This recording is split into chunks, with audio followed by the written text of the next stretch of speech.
샬롬. 샬롬. 평안하셨습니까? 예. 오늘 귀한 안식일 또 우리 모친께서 함께 해주셔서 감사합니다. 우리 하늘의 풍성한 축복을 우리 다 함께 누리게 되시기를 간절히 바랍니다. 자, 우리 오늘은 마태복음의 말씀을 보겠습니다. 예수님께서 세상을 사랑하시죠? 예, 세상 사람들 다 사랑합니다.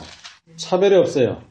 그러나 그 세상 사람 중에서도 예수님이 또 뭐랄까 잘 살펴보시고 잘 돌봐주기를 원하시는 사람은 누굽니까?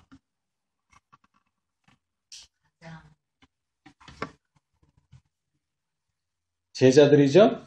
예, 예, 제자들. 예. 그런데 이 제자들이 겪게 될 경험이 어떤 경험일까요? 보통 세상에서 말하는 행복한 경험일까요? 좀 힘든 경험일까요? 예, 오늘은 그것을 말씀드리고자 하는데, 이 유대인들은 예수님의 초림이 아니고 예수님의 초림의 사건을 어떤 사건과 잘못 연관 지었느냐면 예수님의 재림과 연관을 지었어요. 그래서 초림으로 오실 예수님은 비천한 예수요, 초림으로 오실 예수님은 왕 위에 오르시지 않습니다.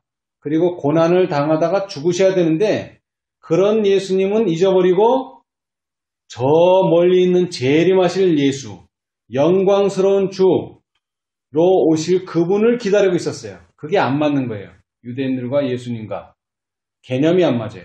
그런데 그 개념은 유대인들이면 다 가지고 있었기 때문에 이 예수님의 제자들도 이방에서 데려온 사람이 아니죠. 유대인이었기 때문에 그런 개념을 가지고 있었어요. 그런데 여기에 대해서 예수님께서 가르쳐 주시지 않고 떠나면 어떻게 돼요? 너무나 큰 실망을 해가지고 뭐 할 수 없어요. 회복할 수 없게 돼버려요. 그래서 예수님께서는 그런 아주 위험한 사태가 벌어지기 전에 예수님께서 어떤 죽음을 당하실 것인지, 예수님의 최후가 그들이 생각했던 것처럼 그렇게 영광스러운 것인지 아닌지 분명히 깨닫도록 하시기 위해서 오늘 우리가 읽고자 하는 그 성경절을 통해서 우리가 배울 수가 있습니다. 자, 우리 마태복음 16장 13절. 예수께서 가이사라 빌립보 지방에 이르러 제자들에게 물어 가라사대 사람의 인자를 누구라 하느냐. 예, 감사합니다. 자, 예수님께서 5,000명을 먹이시고 뭐라고 질문하셨죠? 예, 비슷한 질문을 하셨죠? 이번이 두 번째 질문입니다. 자, 먼저 물으셨어요. 사람들이 인자를 곧 예수님 자신을 가리키면서 나를 누구라고 하더냐? 그랬더니 뭐라고 대답했습니까? 14절. 가로되 더러는 침례 요한, 더러는 엘리야, 어떤 이는 예레미야나 선자 중에 하나이다. 자, 여기 여러 사람이 언급됐어요. 자, 첫 번째 침례 요한, 그 다음에 엘리야, 그 다음에 예레미야, 그 다음에 선지자 중에 하나. 공통점이 뭐예요? 이 네 사람의 공통점. 침례 요한, 엘리야, 예레미야. 예, 선지자라는 거죠. 선지자. 왜? 이분이 말씀을 하면 그냥 성경절이 줄줄줄줄줄 나와요. 그죠? 선지자들은 무슨 일을 했어요? 성경 말씀을 했잖아요. 그러니까 이분은 뭐다? 선지자다. 그런데 누구는 아니다? 메시아는 아니다. 이게 중요한 거예요. 이게. 선지자까지는 인정을 하는데 뭐는 그거보다도 한 단계 더 높은 메시아는 아니다. 이게 문제죠. 이게 문제. 그래서 예수님께서는 이제 다시 누구에게 묻습니까? 제자들에게 묻습니다. 이제 세상 사람들은 그렇게 말하는데 뭐가 아니라고? 아니, 세상 사람들은 뭐는 아니라고 예수님이? 메시아는 아니다. 그러나 선지자 정도는 되겠다. 왜? 말씀을 너무 잘하시니까. 그리고 이적도 행하시니까. 선지자들도 이적을 행했죠? 예, 이적을 행했습니다. 그렇기 때문에 대단한 선지자인 건 맞지만 뭐는 아니다? 메시아 구세주는 아니다. 이것이 세상 사람들, 유대인들이 인정하는 바였어요. 자, 그렇다면 이제 너희 제자들 너는 나를 누구라고 하느냐? 그랬더니 항상 빨리 대답하는 시몬 베드로가 뭐라고 대답했습니까? 주는 그리스도시요 살아계신 하나님의 아들이시니이다. 아주 정말 정답을 말했죠. 예, 아주 중요합니다. 말이라도 이렇게 해야 돼요. 말이라도. 근데 이 베드로는 예수님을 얼마 후에 곧 저주하고 부인하기는 하지만 그래도 예수님이 메시아라는 것은 뭐였어요? 믿었어요. 그걸 믿었다는 게 중요합니다. 네. 자, 그런데 여기 베드로만 대답했지 다른 사람은 대답을 했습니까? 안 했습니까? 다른 제자들은 대답을 하지 않았지만 베드로가 대답했다는 것은 다 나머지 11명도 그렇게 생각하고 있었다는 거예요. 네. 이것이 제자들의 믿음이었어요. 예수님이 뭐라고요? 그리스도다. 그리스도라는 말 자체가 뭐를 말합니까? 메시아라는 뜻입니다. 메시아. 예. 그 다음에 뭐요? 살아계신 하나님의 아들이다. 그냥 하나님의 아들입니다. 이렇게 쓰면 됐을 텐데 왜 또 살아계신 하나님의 아들이라고 했을까요? 여러분, 계시록 14장에 우리가 무슨 뭐를 받아요? 살아계신 하나님의 인. 인을 받는데 무슨 인? 살아계신 하나님의 인. 물론 죽은 하나님의 인이 있는 건 아니지만 살아있다는 것을 강조했단 말이에요. 우리가 보통 마시는 마트에서 사 먹는 물을 뭐라 그래요? 그냥 물이라고 그럴 수도 있어요. 근데 뭐라 그래요? 생수다. 이거는 생수. 우리가 생수를 먹어야 된다. 죽은 물 먹으면 안 된다. 이거 이런 거 먹으면 안 되고 생수라고 말할 때 우리는 뭘 느껴요? 야, 이 물 먹으면 나한테 몸에 좋다. 이런 것이 있듯이 하나님의 아들도 뭐예요? 응? 돌아가신 분이 아니에요. 살아 역사하신. 우리의 기도에 응답하시고 모든 예언의 말씀을 성취시키시고 말씀대로 이루어 주시는 분. 그렇기 때문에 살아계신 하나님의 아들이시니이다. 그래서 예수님 뭐라고 그러셨어요? 시몬아, 내가 복이 있다. 칭찬의 말씀하셨죠? 예. 복이 있다. 왜 복이 있어요? 왜 복이 있어요? 이렇게 하나님의 아들이요 그리스도라고 말하는 것은 이건 인간으로서는 할 수 없는 말이다. 이거 인간으로서는. 왜? 유대인들도 그렇게 말하지 않기 때문에. 네가 이렇게 말했다는 것은 뭐라는 거죠? 성령의 감동을 네가 받았다. 성령의 역사를 네가 깨닫고 있다는 뜻입니다. 그래서 뭐가 있다? 복이 있다. 예수님께서 복이 있다고 말하기 때문에 복이 있는 게 아니고 복이 있다는 것을 보여준 거예요. 그렇게 말하는 사람은 복이 있어요. 자, 그 다음에 이제 말이 중요합니다. 그 다음에 말이 또 내가 18절 내게 이르노니 누구한테 이르노니? 베드로에게 이르노니. 그죠? 너는 뭐라? 베드로라. 근데 베드로의 뜻이 뭡니까? 반석. 아니죠. 반석이 아니죠. 자, 베드로라는 뜻은 뭐냐면은 부르는 돌이라는 뜻이에요. 부르는 돌. 지금 여기에는 안 나와 있는데, 돌이라는 뜻이에요. 자, 그런데 그러니까 사람들이 여기서 이제 착각하는 거예요. 자, 베드로라. 내가 이 반석 위에, 자, 베드로를 부르시고 베드로의 뜻이 뭐라고요? 돌이다 또는 반석이다 뜻이에요. 맞아요. 그런데 이 반석 위에 내 교회를 세우리니. 자, 그럼 이 반석이 누굽니까? 여기서 해석을 잘해야 돼요. 근데 많은 사람들이 특히 천주교인들이 뭐라 그래요? 이거 봐라. 베드로라 그러고 그 다음에 이 반석이라고 그랬기 때문에 베드로의 뜻이 뭐라고요? 돌 또는 반석이에요. 그러니까 이 베드로 위에다가 교회를 세운다는 거예요. 그래서 지금 바티칸 그 성전의 밑에 가면 누구의 무덤이 있다고요?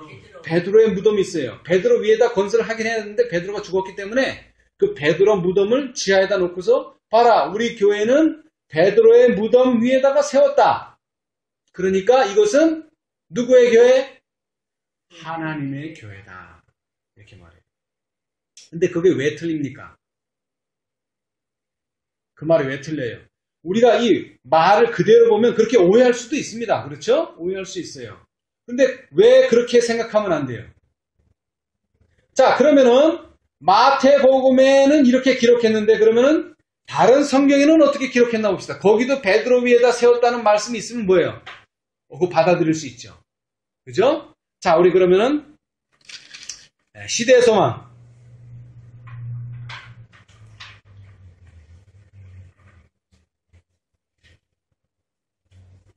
시대의 소망. 412페이지. 구속의 역사 770페이지. 자, 오늘 우리가 교회에 대해서 좀 얘기하겠는데요. 상당히 중요합니다. 오늘날 많은 사람들이 그죠? 어디를 찾아다닙니까? 교회를 찾아다닙니다. 근데 어느 게 정말 하나님의 교회인지 우리가 찾는 그 방법을 여기서 배워야 된다는 거예요. 자, 구속의 역사 770페이지, 시대의 소망 412페이지 왼쪽 단 맨 위에 보시면 첫 번째 문단에 예수께서 계속해서 말씀하셨다. 또 내가 네게 이르노니 너는 베드로라. 내가 이 반석 위에 내 교회를 세우리니 음부의 권세가 이기지 못하리라. 자, 하나는 뭐예요? 이 반석 위에 내 교회를 세운다는 것. 그죠? 그 다음에 두 번째는 음부의 권세가 이기지 못한다. 이 두 가지를 생각해 봐야 된다는 거예요. 베드로라고 하는 말은 돌, 곧 구르는 돌을 뜻한다. 베드로는 교회의 터가 세워진 반석은 아니었다. 그 말의 뜻, 돌은 맞아요. 반석은 맞아. 그러나 교회의 터가 되는 반석은 아니야. 왜 그런가 봅시다. 그가 저주하고 맹세하면서 주님을 부인하였을 때 음부의 권세는 베드로를 이겼단 말이에요. 근데 뭐라 그랬어요? 교회는 음부의 권세가 이기지 못한다 그랬는데 베드로는 졌어. 그러면 교회가 될 수 있어요? 없어요? 교회 터가 될 수 없어요. 그러니까 베드로가 음부의 권세를 이겼다면 그 터 위에도 세울 수 있어요. 그런데 안타깝게도 베드로는 음부의 권세에 져버렸어요. 자, 그러면 여기서 말하는 반석은 누구냐? 구주께서 초림하시기 여러 세기 전에 모세는 이스라엘의 구원의 반석을 가리켰다. 그렇죠?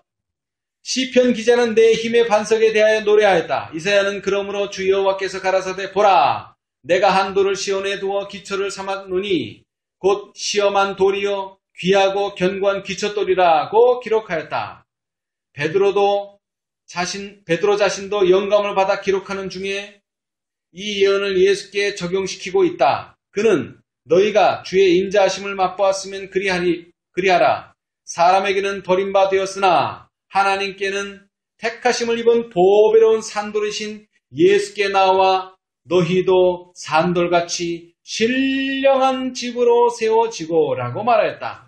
이 닦아둔 것 외에 능히 다른 터를 닦아둘 자가 없으니 이 터는 곧 예수 그리스도라. 정답이 나왔네요. 그죠? 이 터는 곧 예수 그리스도라. 고린도전서 3장 11절. 예수께서는 내가 이 반석 위에 내 교회를 세우리라고 말씀하셨다. 하나님의 임재하심과 모든 하늘 거민들 앞에서 또 보이지 않는 음부의 군대 앞에서 그리스도께서는 당신의 교회를 산 반석 위에 세우셨다. 자, 다시 한번 반복됩니다. 어떤 반석? 산 반석. 아까도 말했지만 살아계신 하나님의 아들. 또 그 다음에 산 반석. 이게 왜 산 반석이 중요하냐면 자, 천주교회도 처음에는 어디 위에다 교회를 세웠어요? 반석 위에 세웠죠. 예수님 위에 세웠어요. 근데 이 반석이 말씀에 기초되어야 되는데 말씀을 깨닫고 말씀대로 살자고 하는 루터를 어떻게 해버렸어요? 쫓아내버렸죠. 그 다음부터 이 반석이 뭐가 된 거예요? 이제 죽은 반석이 된 거예요. 하나님이 함께 할 수 없는 반석이 돼버린 거예요. 아시겠어요? 항상 우리는 산 반석 위에 세워진 교회를 찾아야 돼요. 네. 오늘날 이런 교회들도 전에는 어때요? 전에는 반석이었죠. 전에는. 그러나 지금은 아니에요. 왜? 살아있는 반석이 아니에요. 살아있는 반석이라는 건 뭐라고요? 현대의 진리, 현대의 말씀 위에 세워져야 된다는 거예요. 과거에 우리가 하나님과 함께 했다. 그건 중요하지 않아요. 앞으로 우리가 하나님과 함께 할 것이다. 그것도 중요하잖아요. 현재 하나님이 함께 한다면 미래에도 하나님은 함께 하실 것이라고 바이스 선지자에게 약속하셨죠? 우리의 인도해 오신 길과 그분의 가르침을 잊어버리지 않는다면 미래에 대해서는 두려워할 것이 전혀 없다는 것입니다, 여러분. 우리는 오늘 산 반석 위에 세워진 교회를 찾아야 돼요. 자, 좀 더 읽어보겠습니다. 자, 근데 그 산 반석이라는 게, 그 반석은 예수님 자신 곧 우리를 위하여 뭐 하시고? 찢기고 상함을 받으신 그분의 몸을 의미한다. 자, 예수님 하는데 특히 뭐를 의미한다고? 반석이? 몸을 봐야 돼. 기초를 봐야 돼, 기초를. 근데 기초를 아무리 봐도 뭐가 없어요? 찢긴 흔적이 없고 상함을 받은 흔적이 없다면 이거는 살아있는 반석입니까? 아닙니까? 아닙니다. 여러분, 우리 옛날에 성경이요, 두 가지로 나왔어요. 두 가지. 하나는 뭡니까? 성경 여기. 성경책 여기 뭐라 그러나 이게. 성경책 이게 가에. 여기를 뭐로 칠했어요? 빨간색으로. 요즘은 그런 성경 보기 힘들어요. 그 다음에는 뭐예요? 금으로, 금색으로 된 거. 아니면 빨간색. 둘 중에 하나예요. 그 다음에는 아무 칠도 안 해놓든지. 예. 그런데 왜 거기 빨간색을 칠했을까요? 응? 징그럽게. 그것은 예수님의 보혈을 상징하는 겁니다. 우리는 이 교회의 반석이 어떤 반석에 세워졌다고요? 찢기고 상함을 받으신 그분의 몸을 상징한다는 걸 깨우치셔야 돼요. 그래서 그분은 뭐라고요? 음부의 권세가 이 터 위에 세워진 교회를 이기지 못할 것이다. 아멘. 음부의 권세가 뭐예요? 음부의 권세. 사망이 어디서 왔느냐? 예수님이 어떻게 됐어요? 돌아가셨어요. 근데 예수님께서 계속 돌아가 계십니까? 지금까지도? 아니죠. 사흘 만에 부활하셨어요. 왜 예수님께서 그렇게 부활하실 수 있습니까? 우리와 같은 형체를 가지고 우리와 같은 인간이 되셨지만 뭐는 없으시니라? 죄는 없으시니라. 그러니까 음부의 권세가 이길 수가 없어요. 죄가 있으면 이기는데, 베드로처럼 죄가 있으면 이기는데 이분은 죄가 없어요. 그래서 이길 수가 없어요. 우리는 그런 완전하신 예수 그리스도. 근데 어떤 예수 그리스도? 상 예수 그리스도. 또 제일 중요한 상처받고 찢기신 그 제물 위에, 그 제단 위에 이 교회가 세워져야지만 뭐를 이길 수 있다고요? 음부의 권세를 이길 수가 있습니다. 네. 자, 그래서 이 예수님의 육체 위에 세워진 교회는 음부의 권세가 절대로 이길 수가 없어요. 자, 이제 그 다음에 말씀이 중요합니다. 내가 천국의 열쇠를 네게 주리니. 자, 천국의 열쇠를 누구한테 줬어요? 베드로한테 줬죠. 여기서 네 개는 베드로입니다. 내가 땅에서 무엇이든지 매면 하늘에서도 매일 것이요. 내가 땅에서 무엇이든지 풀면 하늘에서도 풀리리라 하시고. 자, 이제 여기서 이제 중요한 말씀이 있어요. 자, 오늘날 많은 사람들이 베드로를 대단히 신앙을 잘하는 사람으로 생각합니다. 왜 그렇습니까? 자, 여기에 이 말씀 때문에 그런 거예요. 자, 천국 열쇠를 누구에게 줬다고요? 베드로에게 줬어요. 베드로에게 줬어요. 이것은 부인할 수 없습니다. 분명히 베드로에게 줬어요. 근데 여러분 여기서 기억하셔야 될 것은 베드로가 개인적으로 천국의 열쇠를 받은 것은 아니다. 만약 예수님을 부인했는데 돌이키지 않는다면요, 그 천국 열쇠 가지고 가버린 거네, 베드로가? 그게 아니란 말이에요. 베드로가 천국 열쇠를 받은 것은 베드로가 어떤 위치에 있었기 때문입니까? 제자의 위치에 있었기 때문에 그것을 받았다는 것입니다. 만약 그 제자의 위치를 떠나간다면요, 천국 열쇠를 베드로는 잃어버리는 것입니다. 그래서 여기 선지자께서는 이렇게 말씀하셨어요. 자, 우리 봅시다. 770페이지, 구속역사 770페이지, 그리고 시대의 소망 413페이지. 맨 밑에 줄, 왼쪽 단 맨 밑에 줄. 베드로가 교회의 믿음의 기초가 되는 진리를 나타냈으므로 예수께서는 신자들의 전체 대표자로서 그를 높이셨다. 이 말이에요. 그러니까 베드로가 받았다는 건 뭐예요? 신자들이 다 받았단 말이에요. 자, 우리 조금 있으면 이제 졸업식을 하게 될 것인데, 자, 우리 일일이 나가서 다 그거 졸업장 받습니까? 물론 그렇게 하면 좋죠. 근데 시간 관계상 그렇게 안 하죠. 그죠? 그래서 누가 나와서? 대표가 나와서 받아요. 그러면 이제 담임 선생님이 나눠주는 거예요. 그죠? 대표가 받았다는 것은 우리도 조금 있으면 담임 선생님한테 가서 졸업장을 받을 것이다. 자, 예수님께서는 대표로 천국의 열쇠를 누구한테 줬어요?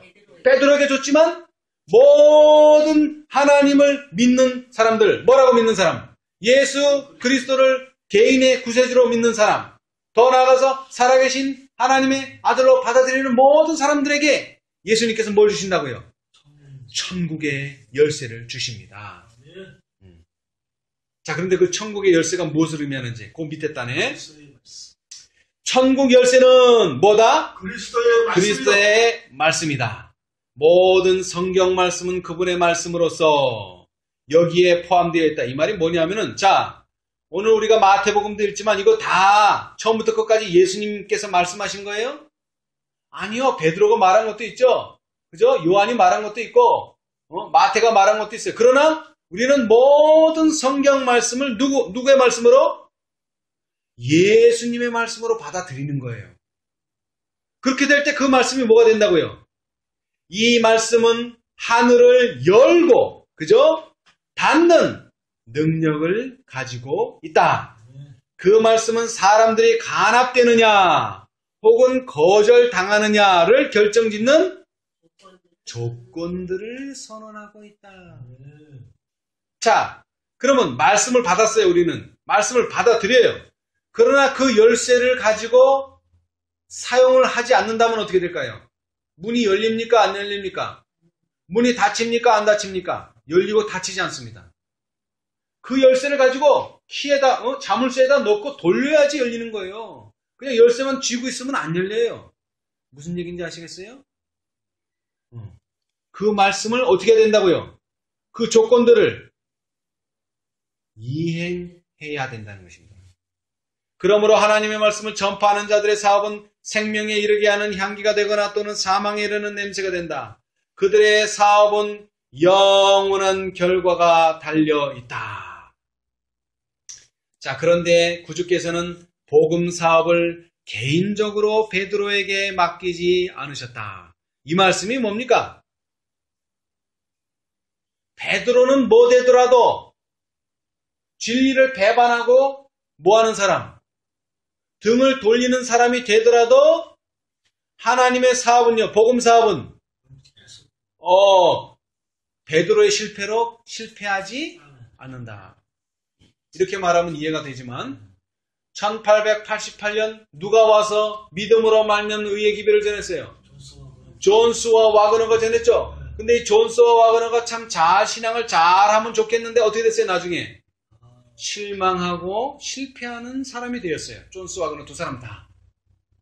그렇죠? 그러나 복음 사업은요. 그러나 넷째 천사의 기별은 문제될 것이 없어요. 왜? 그들은 뭐로서?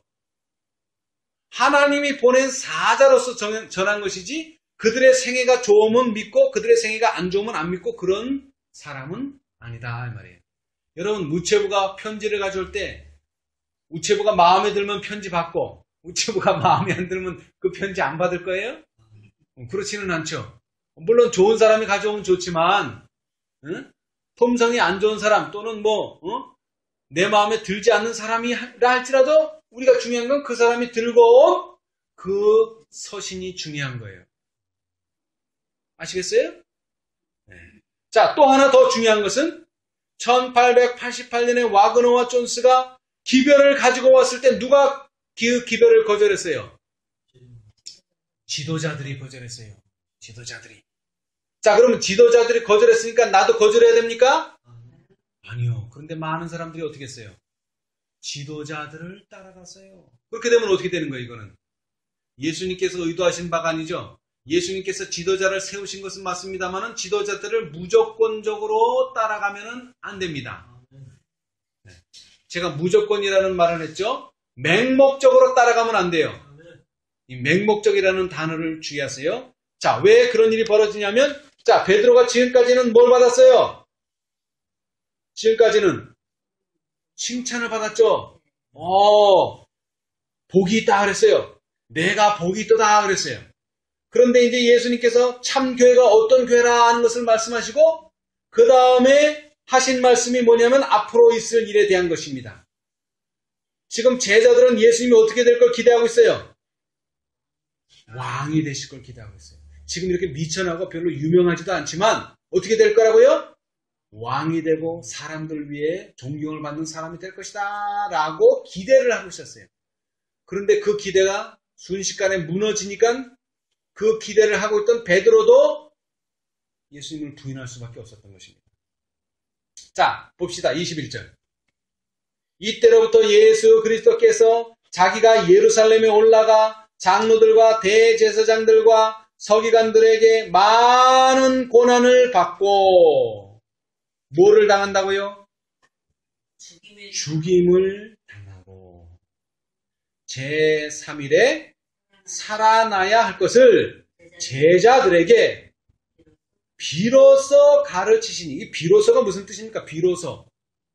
전에는 이렇게 가르치신 적이 없다 이겁니다. 전에는 이렇게 가르치신 적이 없어요.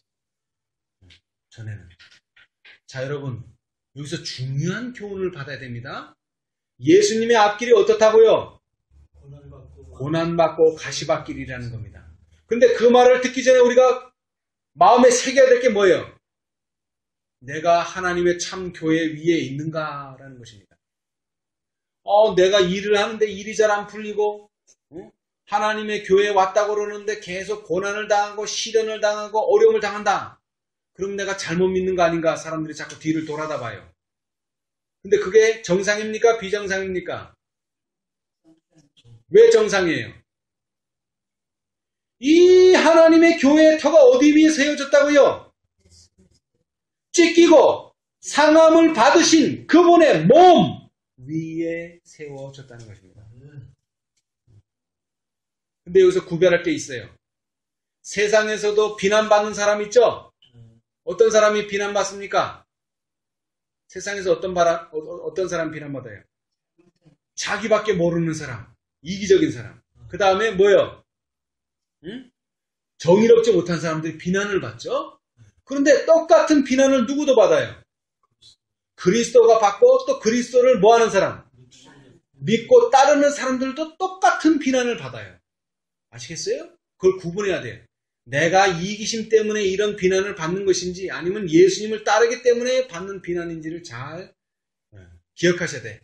내가 만일 예수님을 따르기 때문에 이런 비난을 받는다면 나는 지금 바른 길에 있는 거예요. 바른 길에. 잘못된 길이 아니에요. 아시겠어요? 그래서 베드로는 뭐라고 말했습니까? 베드로전서 2장 19절에 애매히 고난을 받아도. 사실 베드로는 애매히 고난을 받은 게 아니죠. 예수님 저주하고 말이야. 이래서 고난을 받았어요. 제자들이 어떻게 생각했을까요? 베드로는 예수님도 말이야 거절하고 말이야. 저주하고 말이야. 이거 신앙 잘못됐어 하고 막 수근수근 되겠죠? 당연하죠. 그런 일이 실제로 벌어졌으니까 이건 사실이란 말이에요. 아무도 부인할 수 없는 사실이에요. 그래서 예수님께서는 그 베드로가 돌이켰다는 것을 보여주시기 위해서 3번 부인했기 때문에 또 다시 뭐예요? 3번 시인하도록, 예수님을 3번 시인하도록 하신 거예요. 한번 질문, 이 베드로는 그 질문 받을 때마다 가슴이 찢어지겠죠? 뭐가 생각나겠어요? 예수님을 부인한 게 생각나겠죠? 그러나 이것을 더 뛰어넘어서 애매히 고난을 받아도 우리는 그걸 어떻게 얘기해야 됩니까? 감사한 마음이 가질 줄 알아요. 여러분, 내가 고난받을 때, 여러분 그래요. 사람들이 그러죠? 기쁨은 나누면 어떻게 되고? 배가 되고 슬픔은 나누면 줄어든다 이렇게 말하는데 사실 우리가 이 세상에서 당하는 많은 고통과 이 재난들을 내 가족과 내 친지와 나눌 수 있는 것도 있지만 나눌 수 없는 것도 많습니다. 누구한테도 말할 수 없는 비밀. 그러나 그 비밀이 좋은 비밀, 뭐 로또가 됐다든가 내가 무슨 돈벼락을 맞았다든가 그런 비밀이면 좋은데 애매히 고난받는 것을 말할 수 없는 경우가 많아요. 엄청 많습니다. 특히 누구를 보면 그래요. 예수님 봐요. 예수님은 잘못한 게 제자들을 볼 때 아무것도 없는데 유대인들은 예수만 보면 어떻게 해요? 막 시기하고 질투하고 반대하고 조롱하고 심지어는 뭐예요? 십자가에 달려 죽기까지 만들었어요. 그러나 예수님은요. 한 번도 자기를 위해서 변호한 적이 없어요. 한 번도 변호 안 했습니다. 왜 변호 안 했을까요? 왜 변호 안 했을까요? 응? 왜 변호를 안 했을까요? 예수님께서. 여러분 여기에서 우리가 잘 새겨들어야 돼요. 자, 우리 그것을 이해하기 위해서 시대의 소망.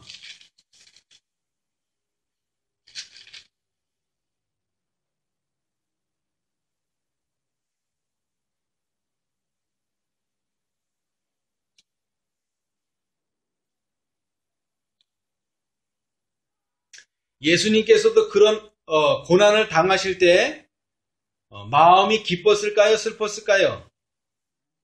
당연히 슬프죠. 왜? 예수님도 우리가 똑같은 인간이기 때문에 그렇죠? 인간이기 때문에 그래요. 자, 그런데 왜 예수님은 그런 것을 누구한테 이야기할 수 없거나 그랬을 때 더 마음이 괴롭고 힘들었을 텐데 어떻게 그것을 극복하실 수 있었는가? 그죠? 네. 자, 우리 봅시다 거기.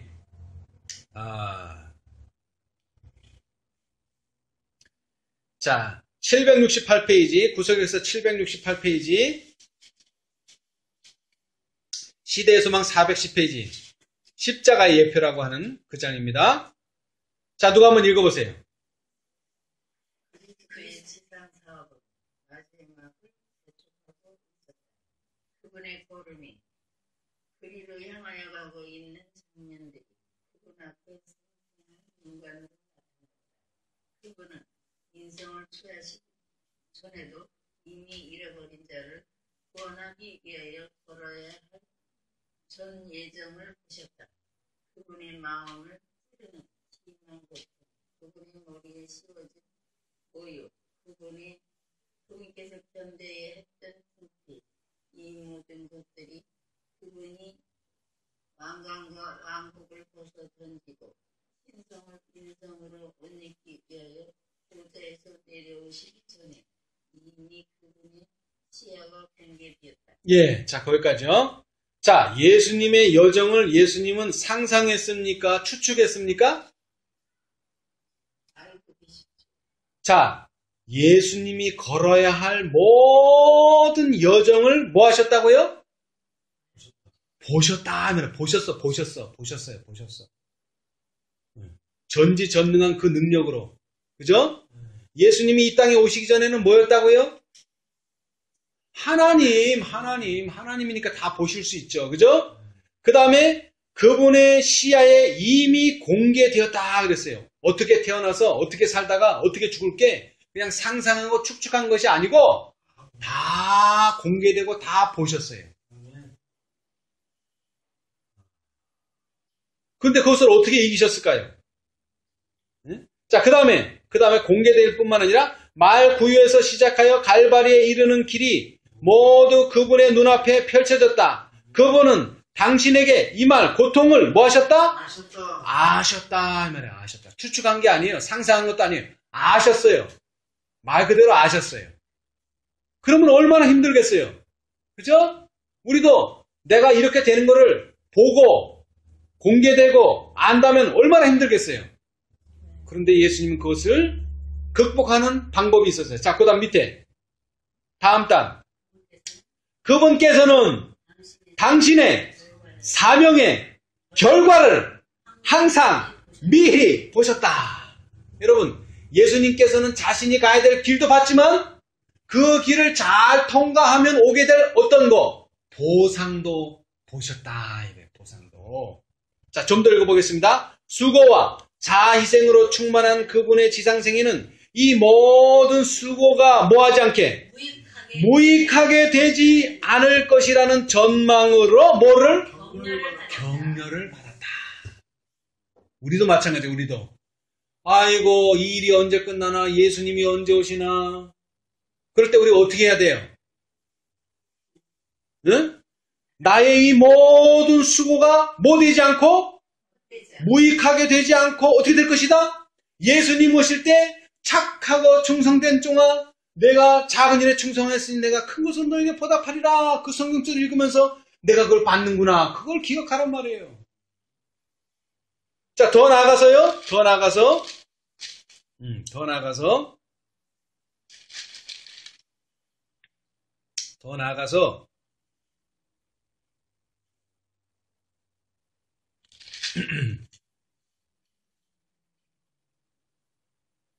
더 나아가서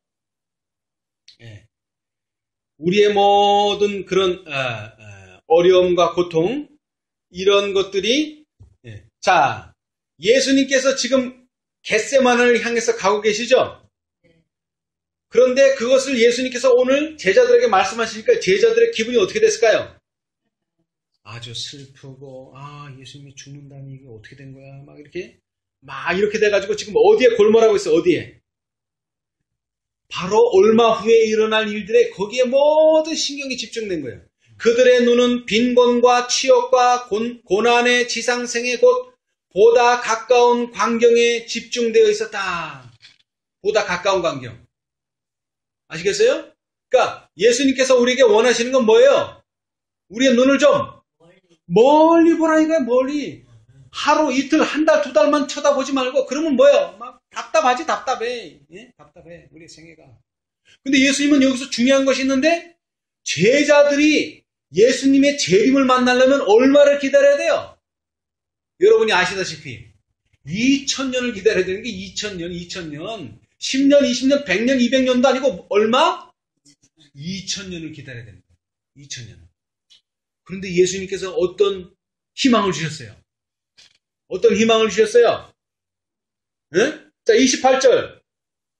진실로 너희에게 이르노니 여기 섰는 자 중에 죽기 전에 인자가 그 왕권을 가지고 오는 것을 볼 자들도 있다 그러는데 인자가 그 왕권을 가지고 오는 게 언제 일어나는 일이에요 이게? 재림하실 때 여러분 재림하실 때 네? 2000년 후에 일어날 일을 가지고 예수님은 제자들에게 희망을 주는 겁니다 지금. 뭐라고요? 인자가 그 왕권을 너희가 바라는 대로 지금 초림 때는 그렇게 되지 않지만 재림 때 그렇게 될 때 여기에 섰는 자들 중에도 나를 볼 자가 있을 것이다. 근데 누가 봤어요? 누가 봤어요? 물론 요한이 봤죠. 근데 또 누가 봤어요? 자, 그 다음 장이 뭐예요? 요거 넘기면 뭐예요? 요거 십자가 예표 넘기면 뭐예요? 뭐 나와요? 누구를 보게 됐다고요? 변화되신 예수 그리스도. 왕권을 가지고 오는 예수. 누가 봤어요 이거는? 베드로, 요한, 야고보 세 사람이 봤죠. 예. 재림하실 예수를 그때 당시에는 다 죽어 있지만 미리 보여준 거예요. 미리 너의 용기를 가지라. 내가 죽지만 너 절대 실망하지 마라. 내가 재림할 때 너를 꼭 부르겠다. 누구로 부르겠다? 응? 자, 변화산에서 누가 나타났죠? 모세와 엘리야. 근데 너희들은 어떤 형태로 구원을 얻을 것이다? 잠들지만 잠에서 부활할 것이다. 나처럼. 그러나 앞으로 우리는요. 14만 4천리는 죽음을 보지 않고 나를 영접하게 되리라. 여러분, 우리가 그러면 이 세상을 어떻게 살아가야 되겠어요? 맨날 우거지상하고 살아야 되겠어요? 아니죠. 네. 자, 다시 한번 말씀드립니다. 27절. 인자가 아버지의 영광으로 그 천사들과 함께 언제 옵니까? 재림하실 때, 왕권을 가지고 오실 때에, 그때에 각 사람의 뭐한 대로? 행한 대로 갚으리라, 여러분. 행한 대로 갚으리라. 여러분 집에 가만히 앉아서 여러분 혼자서 뭐를 하더라도 하나님 다 하고 계산하고 계십니다. 여러분이 빠진 것까지 다 계산하고 계세요. 그래서 뭐 한 대로? 각 사람의 행한 대로 갚아주신다 그랬습니다, 여러분. 억울할 거 아무것도 없어요. 억울할 거 없어요. 근데 문제는 뭐예요? 자꾸 자신을 억울하게 생각해서 행한 대로 갚아주실 날이 오기 전에 스스로 포기하는 겁니다, 여러분. 사단은 스스로 포기하길 원해. 자, 좀 더 올라가 봅시다. 자, 베드로가 지금 칭찬을 한번 받았어요, 앞에.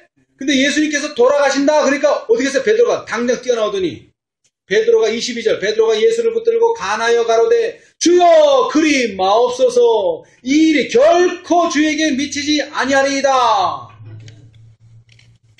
이거 왜 이렇게 말했어요? 예? 하나님의 삶 망치려고 말했어요? 왜 말했어요? 예수님에 대한 맹목적인 사랑이. 오늘은 마찬가지입니다. 여러분 다시 말하지만 교회에 대한 맹목적인 사랑이 참교회를 망쳐버리는 거예요. 예수님에 대한 맹목적인 사랑이 예수님의 사업을 망쳐버려요. 자, 우리 한번 그건 봅시다. 중요하니까.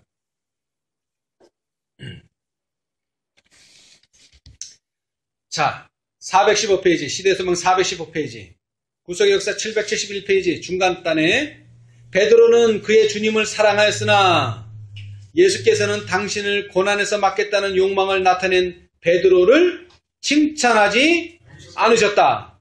베드로의 말은 큰 고난을 앞두고 계신 예수님께 도움과 위안이 되는 말이 아니었다. 그의 말은 잃어버린 세상에 대한 하나님의 은혜로운 목적에 일치하지 않았으며 예수께서 친히 모본을 보이심으로써 가르치러 오셨던 자아 희생의 교훈과도 일치하지 않았다. 베드로는 그리스도의 사업에서 십자가를 보고자 하지 않았다. 자, 우리는 어떻습니까? 우리도 마찬가지예요. 베드로랑 뭐 다를 게 없어요. 그러나 우리도 뭐가 있어요? 예수님에 대한 사랑이 있으니까 지금 이 자리에 나와 앉아있죠. 그러나 그 사랑이 어떻게 될 수 있다고요? 맹목적인 사랑이 됐어요. 뭐가 없을 때? 진리에 대한 지식과 하나님의 계획을 모르게 되면 맹목적인 사랑이 되는 거예요. 자기는 뭐 한다고? 예수님을 위한다고 그렇게 말한 거예요. 그죠? 그러나 그것은 하나님의 계획을 망치는 일이다. 베드로의 말이 주는 인상은 그리스도께서 당신을 따르는 자들의 마음에 끼치기를 원하셨던 것과는 정반대의 것이었다. 그래서 구주께서는 그냥 지나갈 수도 있지만 당신의 입술에서 떨어지는 책망 중에 가장 가혹한 책망의 말씀을 하시게 되었다. 뭐라고 말씀하셨어요? 사단아 내 뒤로 물러가라. 네. 내가 하나님의 일을 생각지 아니하고 도리어 사람의 일을 생각하는. 네. 또 이렇게 말하니까 어떤 사람들이 사람한테 이렇게 말하는 사람이 있어요. 사단아 내 뒤로 물러가라. 이거는 베드로에게 한 말이 아닙니다. 뒤에 보면 나와요. 이건 베드로에게 한 말이 아니에요. 사단에게 한 말이지. 자, 그런데 사람한테 이런 말씀은 안 됩니다, 여러분도. 사단은 예수님을 낙심하게 하여 그분을 당신의 사명에서 돌아서게 하려고 애쓰고 있었다. 베드로는 그의 맹목적 사랑으로 유혹의 말을 하고 있었다. 그의 생각의 장본인은 악의 임금이었다. 그 충동적인 호소의 이면에는 그의 교사가 있었다. 광야에서 사단은 굴욕과 희생의 길을 버리는 조건으로 세상의 통치권을 주겠다고 그리스도에게 제의하였다. 이제 사단은 그의 제자에게 그 같은 시험을 제시하고 있었다. 그죠? 네. 자, 그러시면서 하신 말씀이 뭐예요? 그러시면서 하신 말씀이 네? 24절 이에 예수께서 제자들에게 이르시되 아무든지 나를 따라오려거든 어떻게 따라오라고요? 자기를 부인하고 자기 십자가를 지고 나를 좇을 것이니라. 계시록 14장 4절에 어린 양이 어디로 인도하든지 따라가는 자는 어떻게 따라가야 됩니까? 자기를 부인하고 자기 십자가를 지고 나를 좇을 것이니라. 근데 이게 쉬워요? 어려워요? 이게 어렵죠. 이게 어려워요. 그러니까 베드로도 뭐예요? 십자가를 지기 싫은 거예요. 십자가를 지기 싫어. 자, 그 다음 봅시다 이제. 416페이지. 시대의 소망 416페이지, 구속의 역사 772페이지 중간에 지상에서의 그리스도의 길이 고뇌와 비천으로 수놓였다는 사실은 베드로에게 쓰라린 교훈이었고 그는 이 교훈을 느리게 깨달았다. 여러분, 스가랴가 아들을 낳았어요. 아들이 누굽니까? 사가랴가. 아들이 누구예요? 침례 요한이죠. 근데 믿어져요? 안 믿어져요? 안 믿어지죠. 그래서 불신하는 말을 했기 때문에 너는 더 이상 그런 말 하지 말라고 덩어리가 되어버렸어요. 그러고 나서 화요일부님께서 뭐라 그랬어요? 이 진리를 더디 배우고 쉽게 까먹는다. 잃어버린다 그랬어요. 그 진리가 뭡니까? 말씀이 말씀 그대로 이루어진다는 이 진리. 내가 비천하고 죄인이고 내 품성이 예수님과 전혀 같지 않더라도 말씀이 그렇게 해주신다면 어떻게 된다는 거예요? 그 말씀을 믿으면 내가 그렇게 된다는 거예요. 그걸 믿으라는 거예요. 그래서 믿음으로 말미암는 칭의를 뭐라 그랬느냐? 목사들에게 보내는 증은 456페이지. 우리 자주 읽었죠, 전에? 믿음으로 말미암는 칭의란 무엇인가? 그것은 인간의 영광을 티끌 속에 내던지고 인간이 스스로의 힘으로는 할 수 없는 것을 인간을 위해 행하시는 하나님의 역사이다. 그 진리를 배웠어야 된단 말이야, 베드로가. 근데 그 진리를 베드로는 배우지를 못한 거야. 왜? 그 진리를 배우려면 어느 길을 걸어가야 돼? 십자가의 길을 걸어가야 돼. 십자가. 그 불시험을 통과해야 되는 거야. 그 불시험을. 그런데 그게 감사히 여겨지는 게 아니라 힘든 거죠. 힘든 거. 근데 뭘 보니까 이제 쉬워졌어? 뭘 보니까? 예수님이 그대로 살다가 죽는 걸 보니까 이제 나도 할 수 있다. 그걸 느낀 거예요. 예수님의 십자가에 달리시는 걸 보고 우리도 예수님의 십자가를 봐야 됩니다. 그러면 이게 쉬워져요? 어려워져요? 쉬워지죠. 근데 우리가 볼 때는 쉬웠는데 자꾸 생활하다 보면 어떻게 돼요? 또 잊어버려요. 내 기억에서 잊어버리는 게 아니라 그 말씀의 감화력을 잊어버려. 그럼 또 어떻게 해야 돼요? 우리는 성경과 예언을 다시 읽어야 돼. 다시 생각하는 게 아닙니다. 다시 읽어보고 명상해야 돼요. 예수님의 십자가를. 그래서 다시 뭐 해야 돼요? 예수님을 다시 봐야 돼. 그래야지만 우리가 힘이 나는 거예요. 자,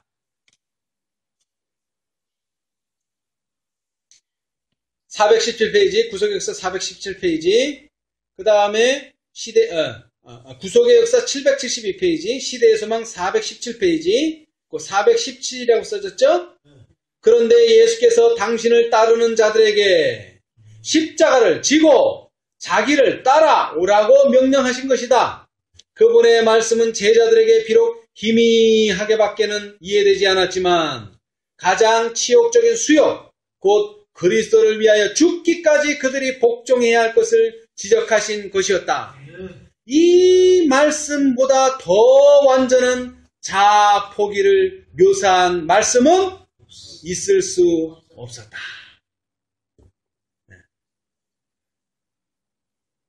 그러나 그분께서는 이 모든 것을 그들을 위하여 받으셨다. 왜? 봐야지 쉬우니까 봐야지.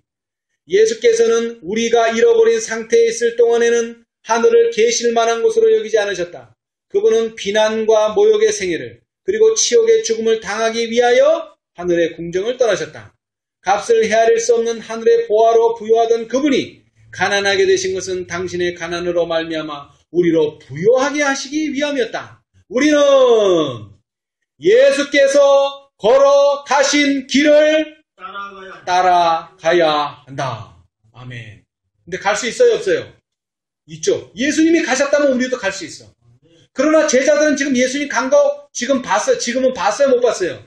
못 봤지. 그러니까는 이게 자꾸 두려움이 오는 거예요. 그러나 십자가에 달리시는 것을 본 다음에는 갈 수 있는 거예요.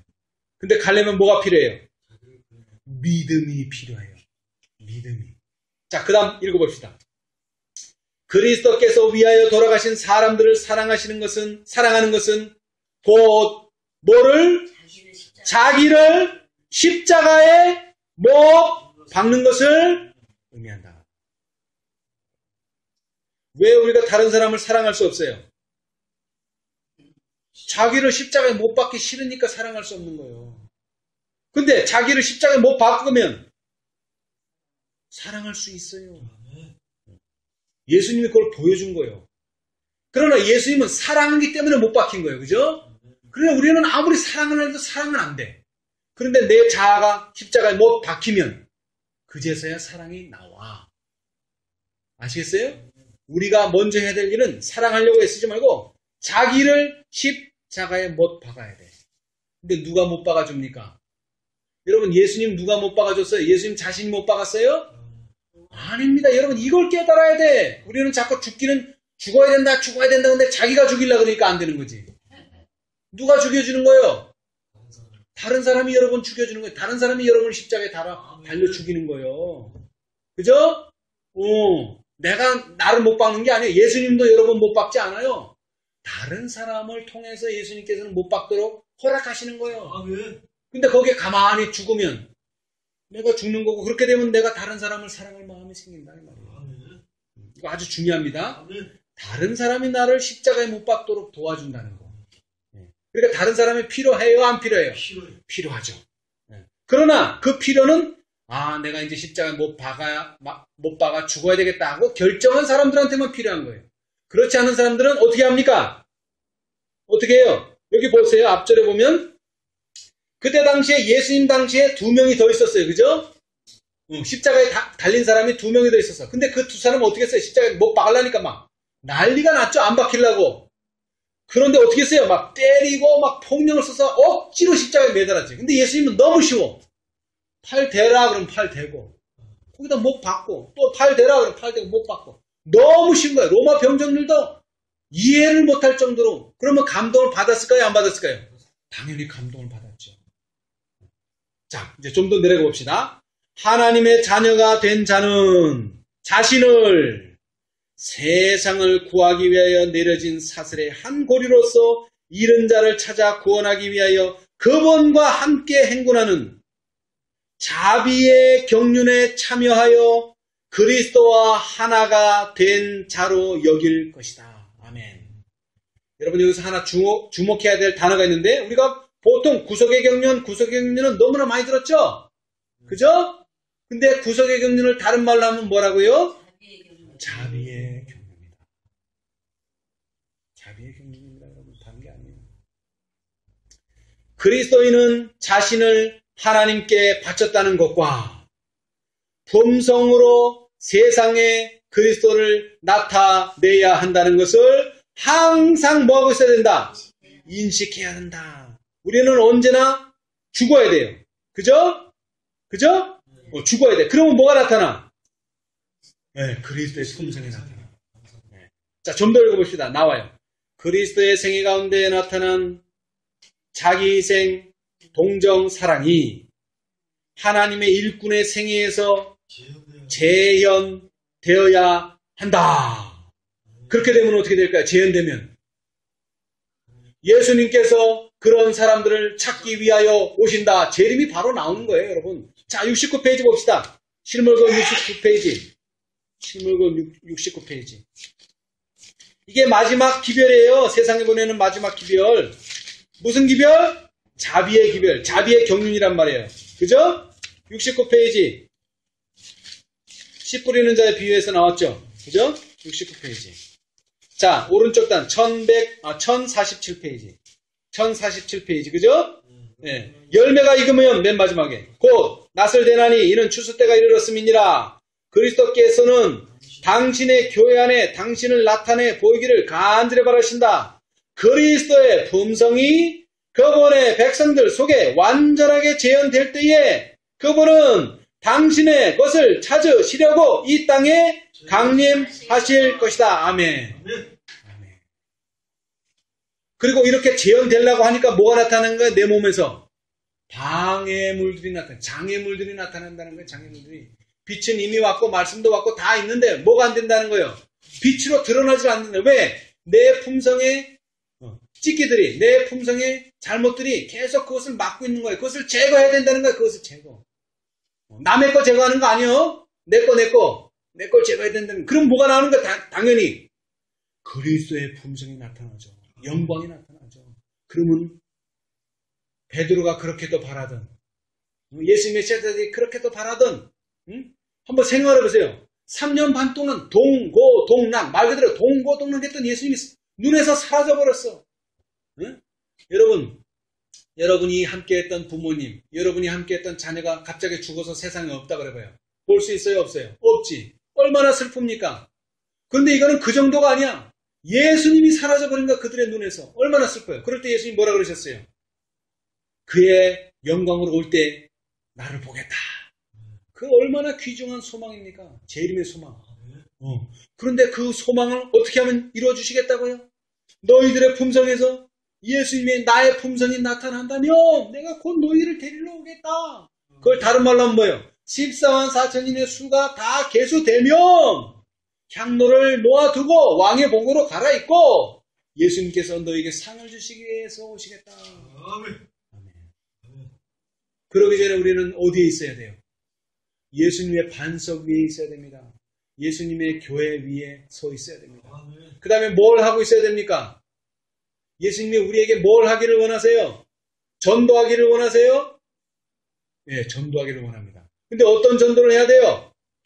자, 이 성경절만 읽고 마치겠어요. 마태복음 24장 14절. 자, 찾으신 분 읽어보세요. 이 천국복음이 모든 민족에게 증거되기 위하여 온 세상에 전파되니 그제야 끝이. 아멘. 자, 다시 읽겠습니다. 제가 이 천국복음이 모든 민족에게 전파되기 위하여니까 증거되기 위하여입니까? 증거되기 위하여. 네. 근데 오늘 많은 기독교가 뭐 하고 있어요? 온 세상에 전파하는 일 아주 열을 올리고 있어요. 뭐는 없이, 증거는 없이. 그저 전도지 뿌리고 교회 이름 알리고 이런 데만 혈안이 돼 있다고요. 그거 백날에서 천국, 온 세상 끝까지 전파돼도 예수님은 오시지 않습니다, 여러분. 왜? 뭐가 안 됐기 때문에? 증거가 나타나지 않기 때문에 그래요. 증거가. 그 증거를 오늘 읽은 이 성경절에서, 이 예언의 신에서는 뭐라고 그랬어요? 주간의 말씀. 그리스도의 생애 가운데 나타난 자기 희생, 동정, 사랑이 하나님의 일꾼의 생애에서 재현되어야 한다. 아멘. 오늘 이 안식일에 우리 모두 하나님의 일꾼으로서 예수님이 가셨던 그 자기 희생, 예수님이 가셨던 그 동정, 예수님이 가지신 그 사랑을 우리의 생애에 나타내는 저와 여러분이 되시기를 간절히 바라면서 말씀 마치겠습니다. 아멘.